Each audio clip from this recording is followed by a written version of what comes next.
I resent my father being a better grandfather than father. Let me preface this by saying I, 35F, don't have children.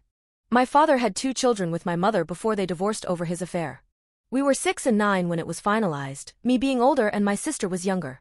My father immediately married and moved in with his mistress and her 3 teenage children. Immediately the disparity was clear. They had set bedrooms while me and sibling used sleeping bags on the floor when we stayed over. My mom struggled.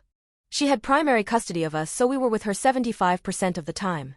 She worked 2 jobs to keep us afloat. My father paid his child support, but my mom would have to plead her case for a crumb more. Any extracurricular activities that she couldn't afford on her own were labeled unnecessary.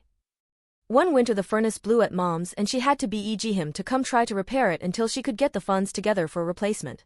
I still recall his second wife seething she needs to figure things out without you. He came, got it running, and left. No offer of a single penny or help for replacement even though he could do the install with his eyes closed. Our teenage years were mostly distant as we were consumed with friends. College was more of the same. Eventually his wife's children got married and having children of their own. When the grandchildren were babies, it was normal enough. As they got older though, things seemed to change.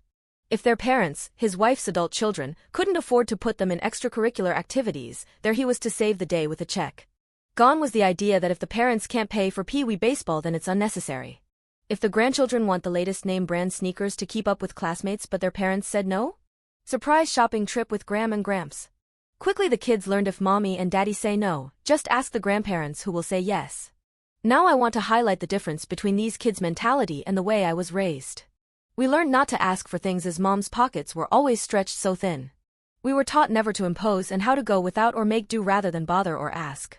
Maybe this plays into things or maybe it doesn't. The point is me and sis never asked for anything.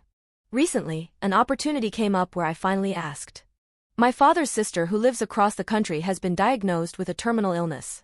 I wanted to take a family trip to visit her while she's still well enough to spend time with us. At the ripe old age of 35 I decided to ask. I explained how much it would mean to me and how I planned to pay for my own ticket.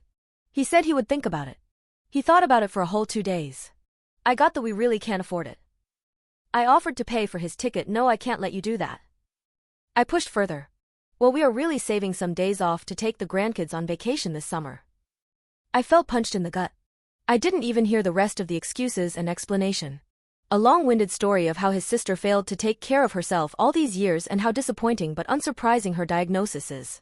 How his sister has never come to visit him all these years when she was healthy and now he was supposed to go there. Unfortunately, he had other plans with the kids. My ears were ringing with anger. I wanted to scream and ask what his FING problem was. What was wrong with him? What about his kids? His blood family? But logically I know it won't change anything. I can scream, yell, cry, cause a scene. It's not going to change a damn thing. He's been this way for years. He feels justified for some reason pushing his parents away, his siblings away, his children. Oh, but those grandkids really need him. Ha! More like need his wallet. Then I go back and forth, am I really jealous of children? What kind of person is jealous of innocent children? So many emotions swirling of confusion, anger, and jealousy.